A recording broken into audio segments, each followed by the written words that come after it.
هيا بنا نلقاه في يومنا يا سادتي يا كرام سيروا لنيل المنى للخير هيا بنا نلقاه في يومنا يا سادتي يا كرام سيروا لنيل المنى سيروا لنيل المنى.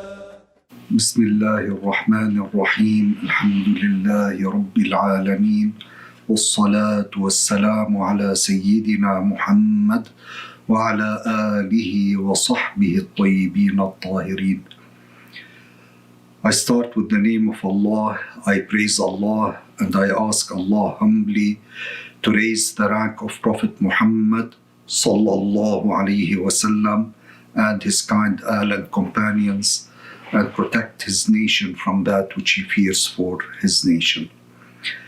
اليوم نتكلم إن شاء الله تعالى عن درس ألقاه المحدث الأصولي المتكلم الشيخ عبد الله بن محمد العبدري ابن محمد العبدري رحمه الله تعالى، وهو في بيان أن الله تعالى لا يوصف بالحد والكمية سبحانه وتعالى. Today we shall talk about a lesson that was given by our Sheikh, the memorizer of Hadith, the scholar of fundamentals, the scholar of the Islamic creed, Sheikh Abdullah, the son of Muhammad al-Abdari, may Allah have mercy upon him, explaining that Allah Azza wa Jal is not attributed with a size or quantity. This lesson highlights one of the basic principles of Al-Aqidah and Al-Tawheed.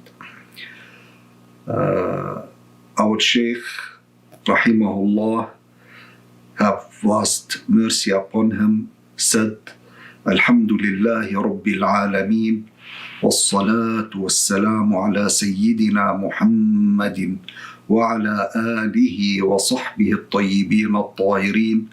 أما بعد، فإن بعض الناس يعتبرون من الغريب تكفير من يعتقد أن الله له أعضاء أو حد، وهذا ليس شيئا غريبا على علماء الإسلام، بل السلف والخلف على هذا، أن الذي يشبه الله تعالى بإثبات أعضاء له أو صفة جلوس أو التحيز في جهة الفوق أو في غيرها من الجهات لا يكون مسلما، لأن قوله ضد قول الله تعالى ليس كمثله شيء. Some people, beloved ones, think it is strange to judge the one who believes that Allah has organs or a size as a non-Muslim. But this is not something strange for the scholars of Islam. Rather, the Salaf and the Khalaf are upon this, that the one who likens Allah to the creation by saying that he has organs or an attribute of sitting or residing in the direction of above or in any other than it among the directions is not a Muslim, because his statement would be against the verse revealed by Allah in Al-Quran, لَيْسَ كَمِثْلِهِ شَيْءٍ, which means absolutely there is nothing like Allah تبارك وتعالى. Allah تعالى أخبرنا في هذه الآية أنه منزه عن كل صفة من صفات الخلق، التحيز في المكان أو في جهة من الجهات أو في جميع الأماكن أو في جميع الجهات، أو في مكان واحد أو في جميع الأمكنة. لو كان في جهة خاصة كالعرش أو جميع الجهات أو في مكان واحد أو في جميع الأماكن، أو كان متحركا مرة وساكنا مرة كالإنسان والبهائم والملائكة والجن، لكان له أمثال لا تحصى. إن قال قائل هذا غير معقول، يقال له في المخلوق شيء لا يمكن تصوره مع أنه شيء وجد ويجب الإيمان به. قال الله تعالى: وجعل الظلمات والنور.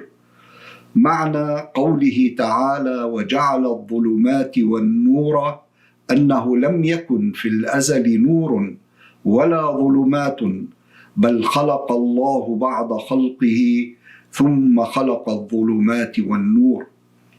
Allah Azza wa Jal informed us in this verse that He is clear from every attribute of the attributes of the creations, be it residing in a place or in a direction among the directions, or in all the places, or in all the directions, or in one place, or in all the places. If he was in a specific direction, like Al-Arsh, the throne, or in all the directions, or in one place, or in all the places, or if he was moving at one time and still at another time, like humans, animals, angels, and jinn, then he would have had uncountable similars. If someone says this is unimaginable, it would be said to him, among the creations, there is something that is unimaginable, even though it is something that came into existence, and it is an obligation to believe in. Allah Ta'ala revealed, وَجَعَلَ الظُّلُمَاتِ وَالنُّورِ, which means, and Allah created darkness and light. This means that light and darkness did not exist eternally. Rather, Allah created some of the creations and then He created light and darkness. عقل الإنسان لا يستطيع أن يتصور كيف يكون وقت ليس فيه نور ولا ظلام، إنما يتصور عقل الإنسان وجود النور وحده أو انتفاءه مع وجود الظلام، ويتصور وجود الظلام وحده أو انتفاءه مع وجود النور. وجوده في وقت وانتفاؤه في وقت آخر، هذا يتصوره. أما أن يتصور انتفاء النور والظلام في نفس الوقت، فلا يستطيع عقل الإنسان أن يتصوره. ومع ذلك يجب علينا الإيمان به، يجب علينا الإيمان به. فنقول لهؤلاء الذين يقولون كيف يصح وجود الله بلا حركة ولا سكون ولا جهة، نقول لهم كما صح وجود وقت ليس فيه نور ولا ظلام ونحن عاجزون عن تصوره، يصح وجود الله بلا مكان ولا جهة ولا حركة ولا سكون، لأن الدليل العقلي والدليل النقلي يدلان على ذلك وإن كنا لا نستطيع تصوره. The mind of the human is not able to picture how a time without light and without darkness would be. Rather, the mind can picture the existence of light by itself or the absence of light with the presence of darkness. And the mind can picture the existence of darkness by itself or the absence of darkness with the presence of light. Its existence at one time and its absence at another time, this is what the mind can picture. However, picturing the absence of light and darkness at the same time, the mind of the human being is not able to picture. And despite that, it is an obligation upon us to believe in it. So we say to those who say, how is it valid for Allah to exist without movement and without stillness and without a direction? We say to them, just as a time in which there was no light and no darkness is valid to exist and we are unable to picture it, it is valid for Allah to exist without a place, direction, movement, or stillness, because the mental evidence and the textual evidence prove that, even if we are unable to picture it. الوهابية يهولون على بعض الناس فيقولون كيف يصح وجود الله بلا مكان ولا جهة ولا يكون متحركا مرة ولا ساكنا مرة. فإن لم يكن الشخص الذي يخاطبونه بهذا الكلام متمكنا في العقيدة ينقلب إليهم فيقول هذا لا يصح بل له مكان وهذا المكان هو العرش، فيكون والعياذ بالله قد كذب هذه الآية ليس كمثله شيء وخالف السلف والخلف. The Wahhabis scare some people and they say, how is it valid for Allah to exist without a place and without a direction and without being attributed with movement at one time nor stillness at another time?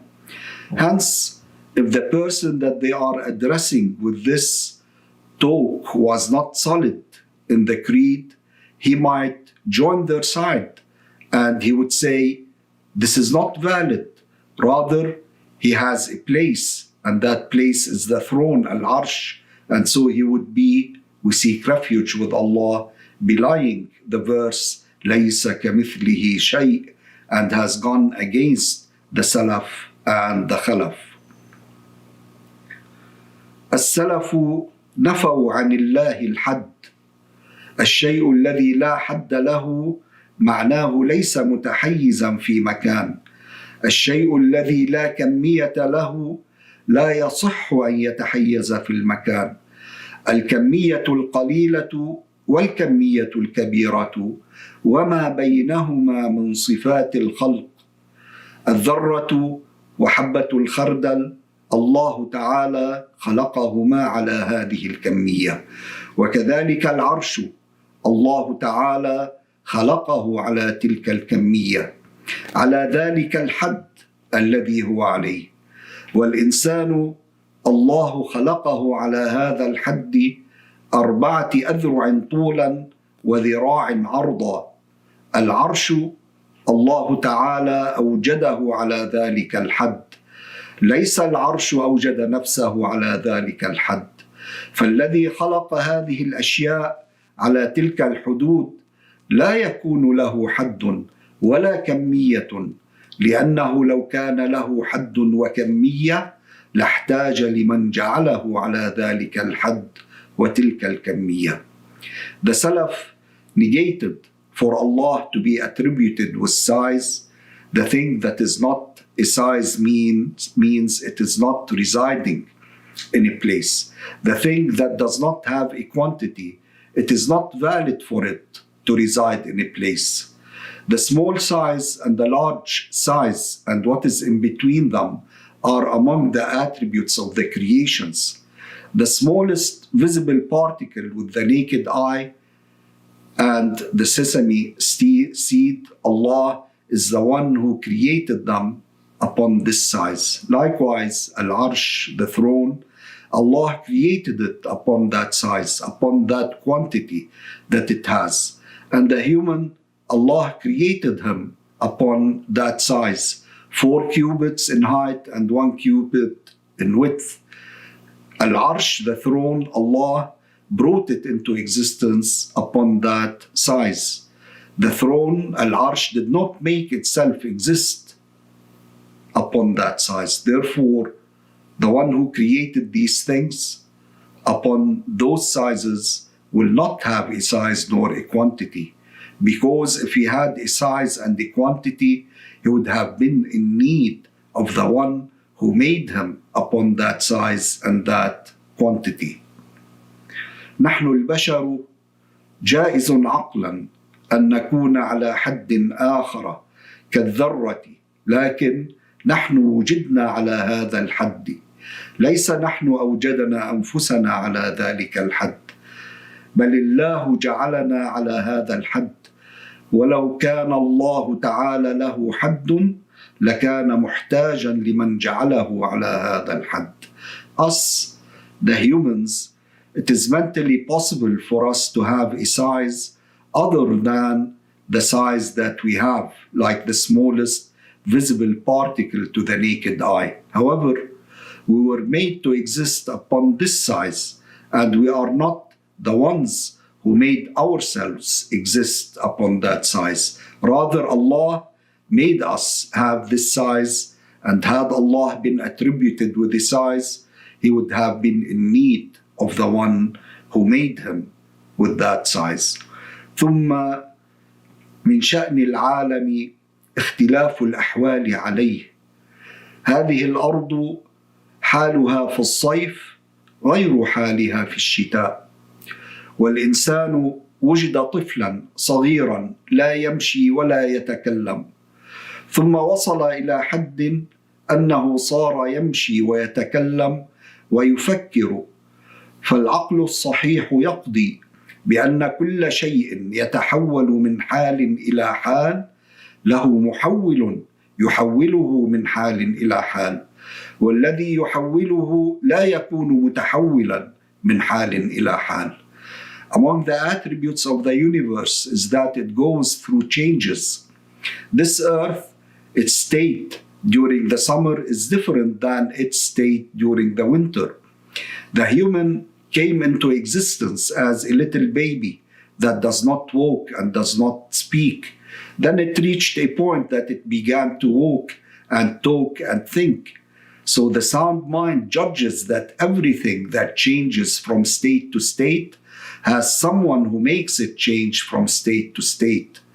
And the one who changes him from state to state would not be attributed with changing from state to state. علماء أهل السنة يقولون الله تعالى ليس بمحدود. قال سيدنا علي ذلك، وقال حفيده علي زين العابدين الذي كان يقال له السجاد لكثرة صلاته، روي أنه كان يصلي في اليوم والليلة 1000 ركعة، وكان بهي المنظر مهيبا من التقوى، ليس من أبهة الملك. هو أيضا قال عن الله ليس بمحدود. The Sunni scholars say that Allah Azza wa Jal is not a size. Our Master Ali said that, and his grandson Ali, the Zainul Abidin, the one who was named as Sajjad, the one who prostrates a lot because of the high amount that he prayed. It was narrated that he used to pray in the day and the night 1000 rak'ahs. He had a beautiful appearance and grandeur from his piety, not from the pomp of kings.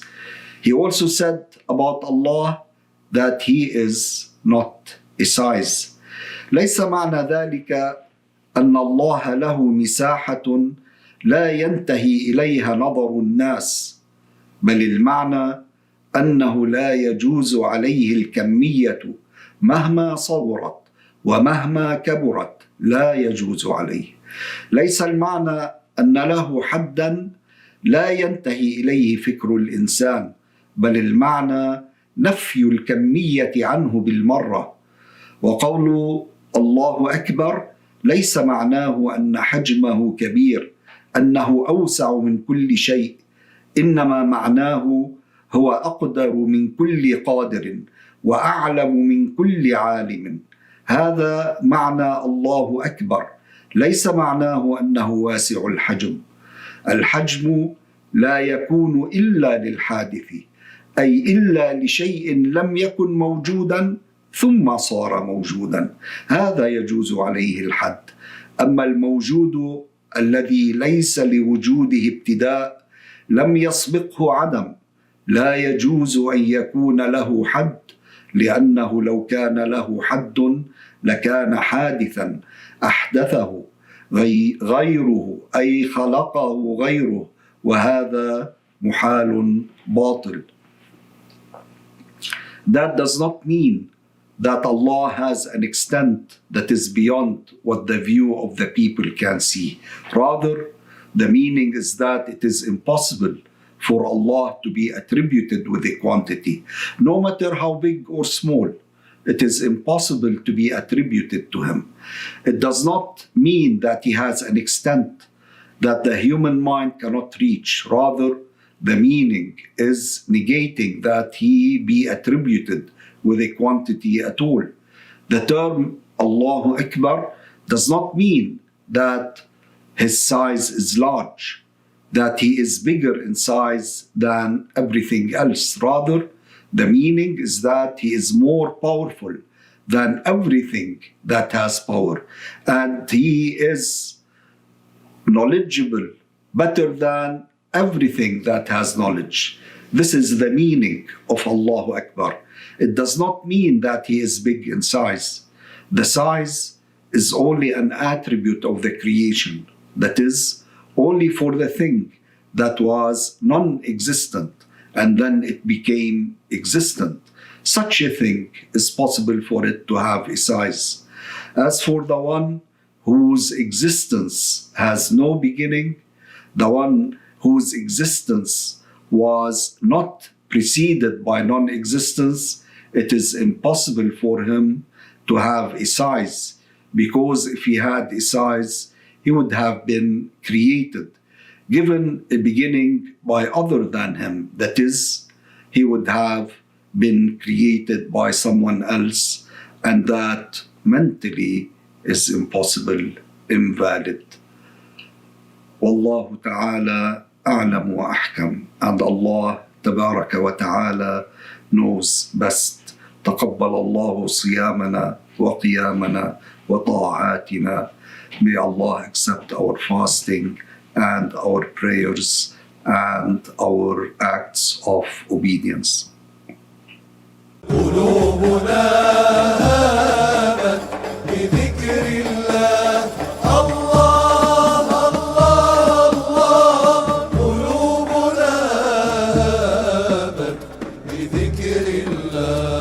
الله الله الله. قلوبنا هامت بذكر الله.